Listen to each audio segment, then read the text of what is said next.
Welcome, architects and developers. Today, we are diving into one of the most powerful paradigms in agentic AI, self-reflection.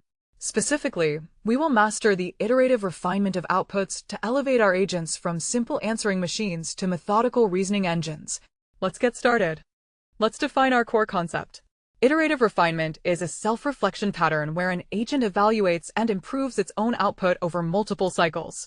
Why do we need this? By default, large language models operate using what psychologists call System 1 thinking: fast, instinctive, and reactive. They generate the most statistically likely next tokens without pausing to evaluate the overall strategy.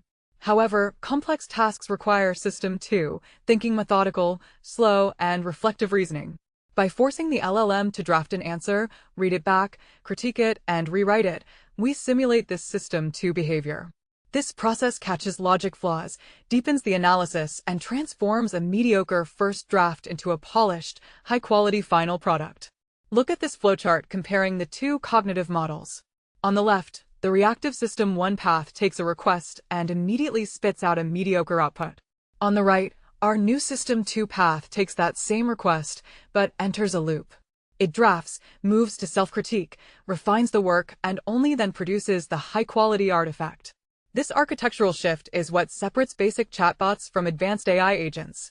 How exactly do we build this? The foundation is the self-refine framework, which relies on an iterative generate-reflect-refine loop. To make this work effectively, we dynamically shift the LLM's persona during the loop. First, the LLM acts in the generator role, focusing purely on drafting the response. Next, we force a context switch. We prompt the LLM to adopt an evaluator or critic role like a strict teacher grading an essay or a senior engineer reviewing code. The key here is that the evaluator must provide actionable feedback. It cannot just say, "This is bad." It must state, "Expand section 2 with more examples," or "Fix the security vulnerability on line 12. The generator then takes this specific feedback to produce a superior second draft. This cycle diagram visualizes the dual persona dynamic. The process starts at the generator node, which produces a draft. The draft flows to the evaluator node, highlighted in yellow. The evaluator applies its grading rubric. At the decision diamond, if the draft isn't good enough, the actionable critique flows right back to the generator for a rewrite. Once the evaluator is satisfied, the loop breaks, delivering the final output. Let's dive deeper into the mechanics of managing the state, particularly if you are using an orchestration framework like LangGraph. You need a state object to track the ongoing message history and the number of iterations to prevent infinite loops. But there is a hidden danger here, the subterfuge trick. Modern LLMs are heavily fine-tuned on alternating human-AI dialogue pairs. If your state simply accumulates a long sequence of AI-generated drafts and AI-generated critiques, the model gets confused and its performance degrades rapidly. To solve this, developers use a clever architectural trick. When passing the AI's critique back to the generator, we explicitly cast the message type from an AI message to a human message. We trick the generator into believing that a human user provided the feedback, which perfectly aligns with its underlying training data. Follow the sequence diagram to see this subterfuge in action. The generator pushes its first draft to the graph state as an AI message. The evaluator reads it and outputs its critique, also as an AI message. Now, look at the self-loop on the state line. The framework intercepts that critique and transforms it into a human message. When the generator receives the feedback for round 2, it naturally complies, assuming the human user is demanding the revisions. Let's look at the actual Python code required to implement this reflection node. First, we define a strict reflection prompt telling the model it is a teacher grading a submission. Next, we create a dictionary called CLS map, which literally maps AI message to human message and vice versa. Inside our reflection function, we take the entire message history from the graph state, except for the very first user prompt, and we translate it using our map. We are dynamically rewriting the conversation history in memory. Finally, we invoke the model with this translated history. The model outputs a critique, which we wrap in a new human message object and append to the state.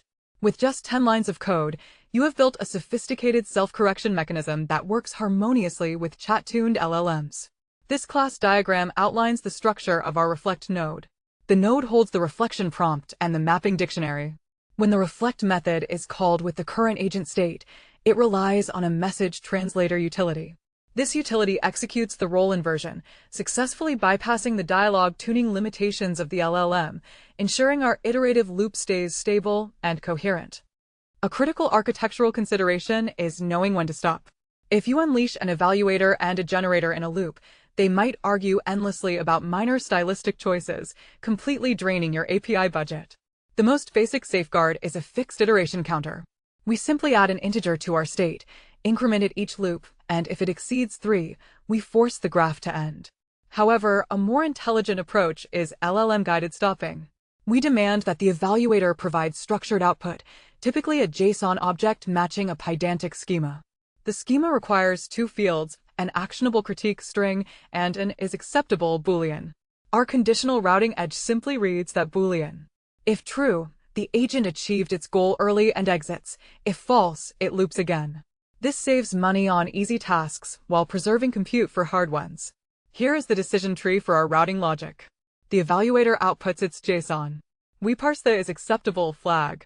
If true, we have achieved success and exit left to return the output. If false, we drop down to our secondary safeguard, the iteration count check.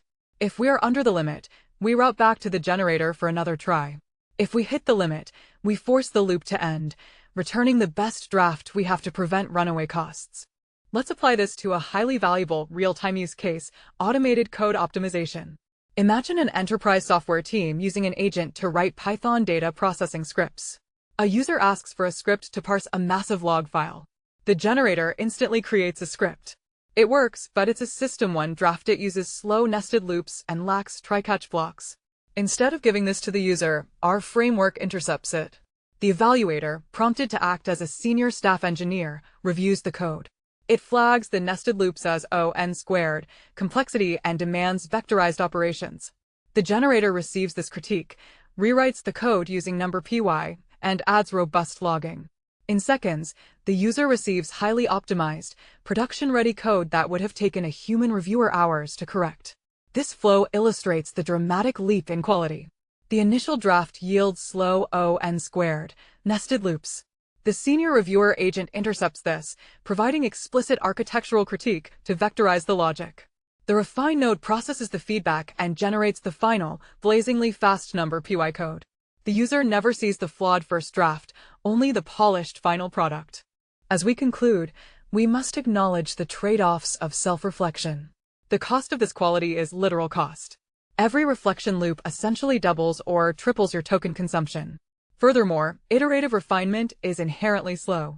Because of this latency, you should deploy this pattern for high-stakes, asynchronous tasks like code generation, legal contract review, or deep research reports, not for real-time customer service chatbots where users expect instant replies. To maximize your return on investment, ensure your evaluator prompt contains a highly specific grading rubric. Vague instructions lead to vague feedback. By mastering these trade-offs, you unlock true agentic autonomy, creating systems that catch their own mistakes before they ever reach production. Thank you for joining this deep dive. I invite all learners to like, subscribe, and visit quicktechie.com for premium certification prep, including Q&A banks, full ebooks, audiobooks, full-length training, and interview guides. Our final diagram shows the balancing act of AI architecture. Iterative refinement pulls heavily toward high quality and safety, but it introduces high latency and token costs. Your architectural choice must balance these factors. The ideal landing zone for this pattern is on the bottom right, deploying it exclusively for high-stakes, asynchronous workflows where perfection is far more important than speed.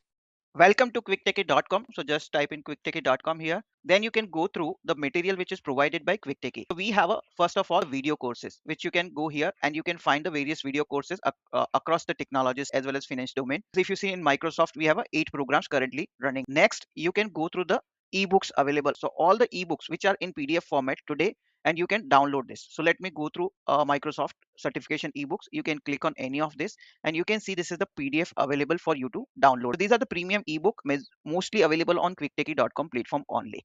Now the second part is exam simulator. As we primarily focus on the all technology companies and finance domain certification preparation material. So this is company wide listed here and you can go through this. So let me go through the Microsoft one again. You can see these are all Microsoft related certification. AB 730 exam, if you open it, so you can see here this, and all the practice papers are available here. Today we have 5 practice papers paper. So click on the first practice paper. It would load the questions. You can answer this question. This is way you can answer it, and you can move to the next question. Now, third material we wanted to highlight is an audiobook. So we started recently with the audiobooks as well, which you can listen on the go, and various technology-wise ebooks are available. And at the last, this is our alumni. These people who are subscribing to our courses and this platform, they are all listed here. And at the end, I wanted to tell you, if you find any course or training or certification preparation material which you want to get us prepared for yourself, please put on the comment section. If you're watching on YouTube, on Udemy, or on this platform itself, quicktechie.com, then please put the comment, or you can even send an email to using this contact us options here. You can directly do the WhatsApp message. You can call us on this numbers as well.